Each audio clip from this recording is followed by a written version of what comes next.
Hello, everybody. This is Joseph P. Farrell with news and views from the Nefarium on Wednesday, November 19th, 2025. I'm recording the news and views early, a day early, because we're supposed to be getting some rain moving in today and continuing throughout tomorrow. So I wanted to make sure to get the news and views recorded because the rain is supposed to move out by Friday. So we are still having our vid chat. That will be the 2 o'clock in the afternoon vid chat on this coming Friday. So that means get your questions and comments in no later than 10 o'clock tomorrow evening, Thursday evening. But I just wanted to make sure to get this recorded in case we had power outages or anything like that. Now, a lot of you have been sending me emails concerning the release of the Jeffrey Epstein files. I've not commented a lot about Mr. Epstein nor his network and relationships and so on. But many of you have included emails revealing that Mr. Epstein had some sort of involvement or influence in the emergence of cryptocurrencies, and in particular, the very first cryptocurrency, which we all know, of course, by the name of Bitcoin. And I've been doing a little digging, and I ran into an article by a Swiss gentleman by the name of Jean-Luc Maricon. And this is a very thought-provoking article, not for what it says, but for what it could be implying in terms of these connections.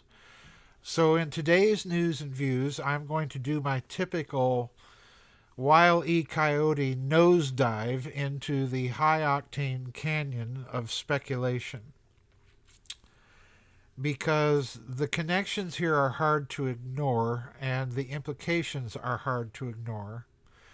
And if you listen to my implications and speculations carefully, they will be perhaps a profound clue as to why there has been so much reluctance, not just on the part of the Trump administration, but previous administrations, including Democratic administrations, to release everything they know about Mr. Epstein and his connections.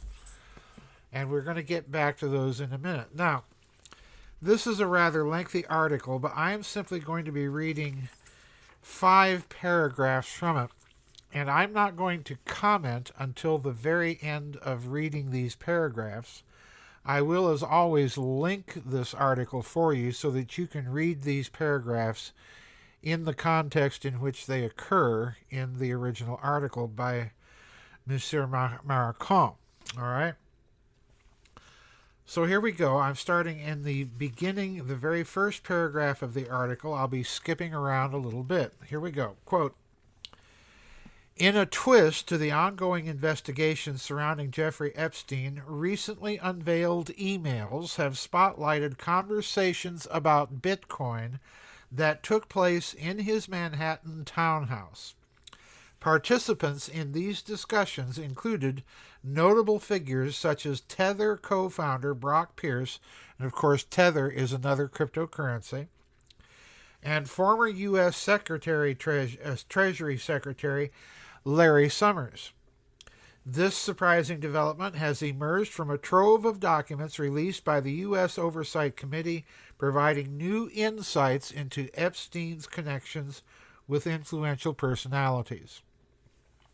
I'm skipping 2 paragraphs now and continuing.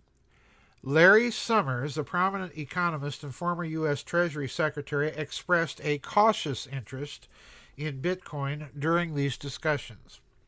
Despite acknowledging potential opportunities, he was wary of the reputational risks that could accompany an investment in the highly volatile cryptocurrency.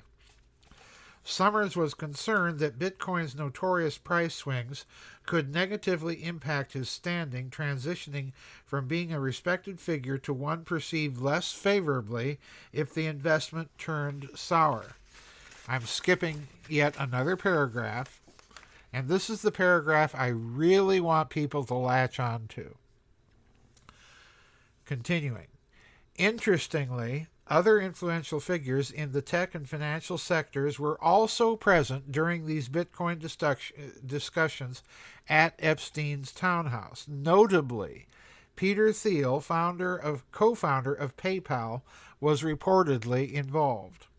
By 2014, his venture capital company, Founders Fund, had already invested in Bitcoin, making it one of the earliest institutional backers of the digital currency. Thiel's involvement underscores the growing interest from certain elements of the traditional finance into what was then considered a fringe asset class. Continuing with the next paragraph.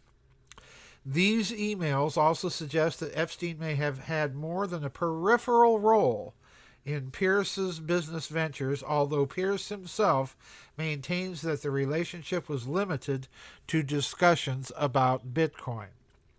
This adds another layer of intrigue to the already complex narrative surrounding Epstein's vast network of connections and his influence across various industries. And now I'm skipping 3 paragraphs to my final paragraph that I'm going to quote from this article. However, the cryptocurrency market continues to face significant challenges such as regulatory scrutiny, security concerns, and environmental issues related to the energy-intensive process of Bitcoin mining. Yeah, remember that mining part and the energy-intensive part of it, because I think this is coupled in with the artificial intelligence data centers. The involvement of figures like Epstein in early Bitcoin discussions also raises questions about the ethical and reputational considerations in the development of this new financial frontier, unquote. Gee, you think?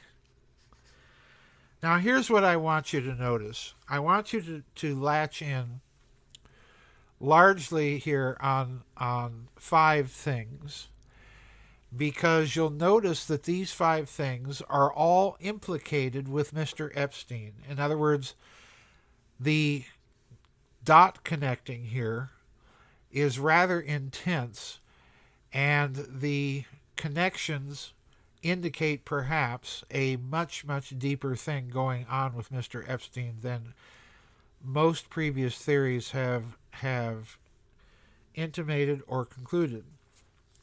First of all, we know that Mr. Epstein was involved in sex trafficking, and I would go further and say that the implication of that, in turn, is that maybe if you scratched and sniffed long enough, while he himself may not have been involved in the practice, the network that did this sex trafficking, probably was connected at some point to actual human trafficking.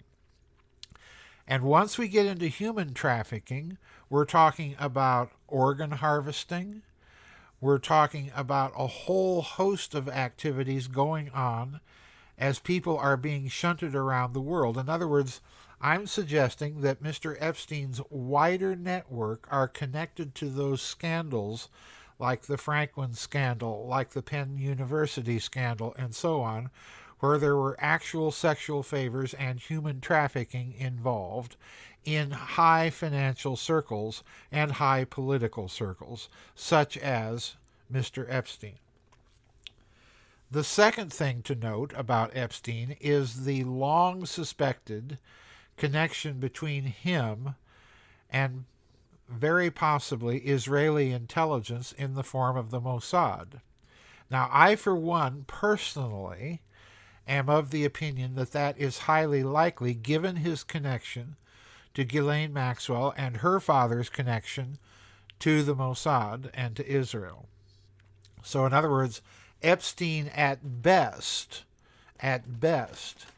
is two people removed from that connection. And I strongly suspect that connection has a lot to do with the mysterious origins of all of his fabulous wealth. To this day, we don't really know where that money came from. So that's the second implication. So please note, we have sex trafficking, a possible connection to human trafficking, and a possible connection to Israeli intelligence. Number 3, the connection to cryptocurrencies is interesting and extremely suggestive because, as Catherine Fitz and I and many other people have been opining and writing and warning for years, cryptocurrency is going to be, or some version of it connected to central bank digital currency, is an attempt to roll out a corporate coupon in the form of a digital currency that's really a social credit system and all about surveillance. So in other words, this crypto surveillance system, which I make no hesitation, I happen to agree with Catherine Fitz's assessment that system is a beast system of economics and finance. Now, the reason that's significant is that Peter Thiel himself apparently was one of the people involved in these conversations at Mr. Epstein's townhouse. And in the last year, in fact, in the last few months, we've seen Mr. Thiel hosting conferences in San Francisco where he's talking about the Antichrist and what the system is that he's bringing and helping to bring into existence is in relationship to that biblical prophecy. So in other words, the very people involved, at least one of the very significant names involved in all of this, and including involvement in the cryptocurrency world itself, is the man giving us lectures about why we need not worry about this system being a precursor to Antichrist. So, in other words, this is where it's getting really hairy, folks.